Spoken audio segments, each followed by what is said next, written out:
In the forgotten town of Ashvale, there was a house no one spoke of, a house that seemed to breathe with a life of its own. It stood at the edge of town like a rotting monument, hidden by skeletal trees and a rusted iron gate that sagged on broken hinges. Children dared each other to touch its splintered porch.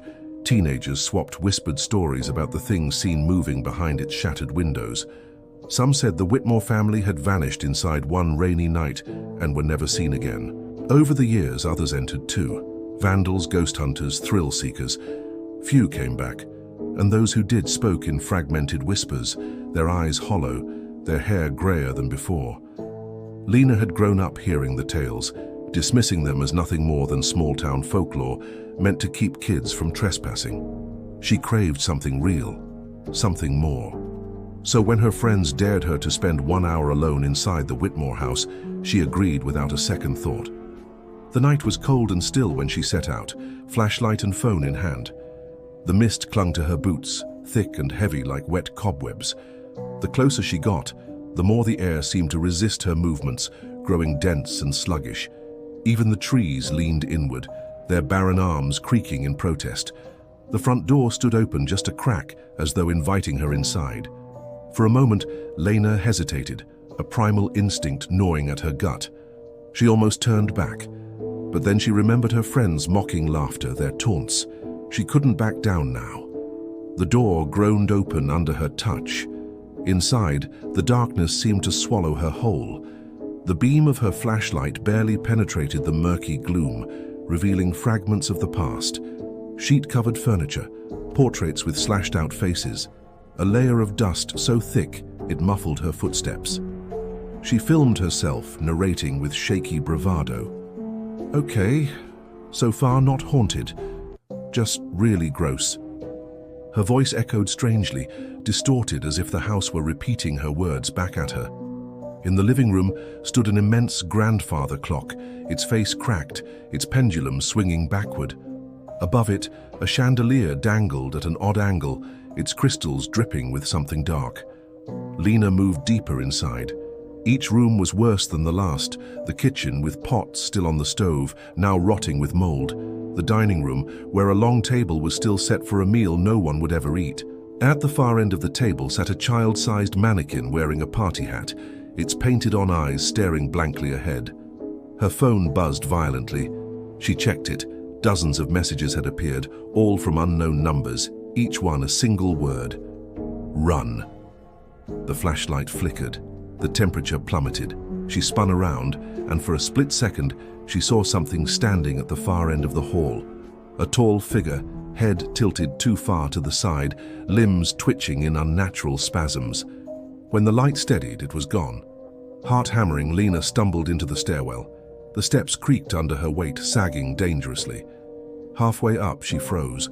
A low, wet whispering rose around her, not from any one direction, but from everywhere. Lena. She bolted to the second floor. The hallway stretched impossibly long, lined with doors. As she passed each one, she heard things on the other side, scratching, sobbing, laughter. One door at the very end stood slightly ajar, a warm light spilling out. Relief flooded her. Maybe someone else was here.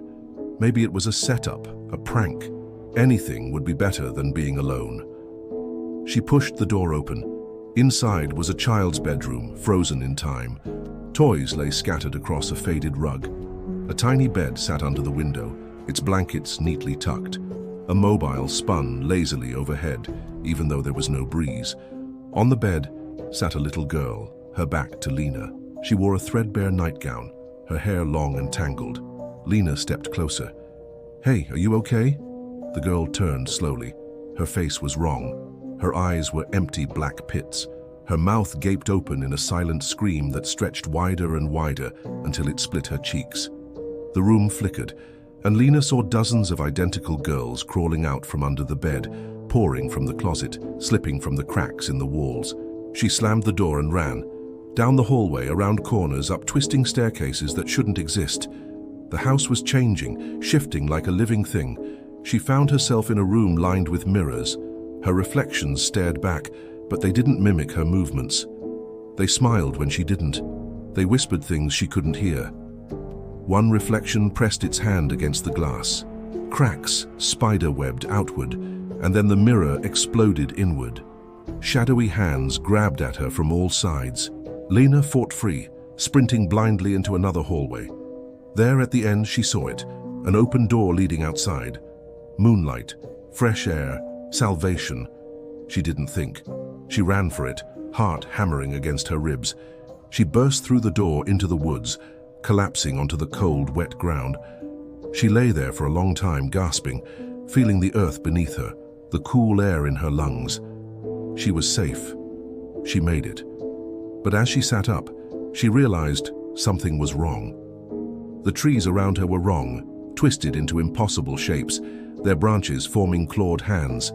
The sky above churned with sickly green and purple clouds. The moon hung too low, too big, its surface crawling with moving shadows.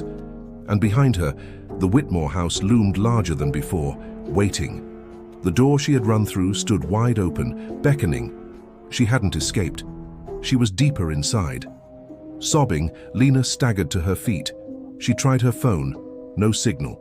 The screen glitched, flickered. Her flashlight had long since died. In the distance, she saw a figure. It was herself, standing perfectly still, smiling.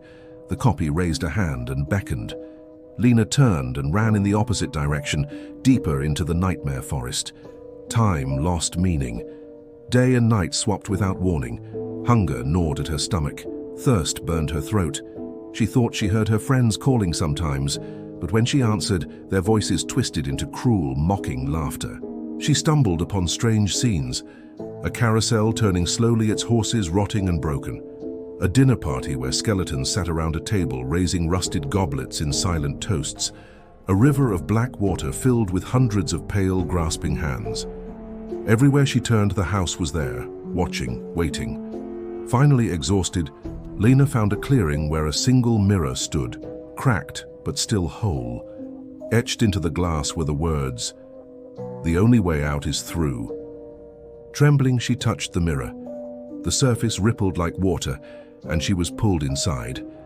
She fell for what felt like forever, tumbling through memories not her own, terrible images of families torn apart, of children dragged screaming into the walls, of the Whitmores standing solemnly as the house swallowed them whole. She hit the ground hard. She was back in the Whitmore house, in the living room. The grandfather clock ticked loudly now, each swing like a hammer strike. And sitting in front of it was the little girl from the bedroom. She smiled, her black eyes gleaming. "Welcome home, Lena," she whispered. Hands closed around Lena's wrists and ankles, dragging her toward the clock.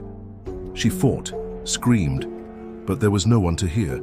The last thing she saw before the darkness swallowed her was her own reflection in the clock's shattered glass, smiling.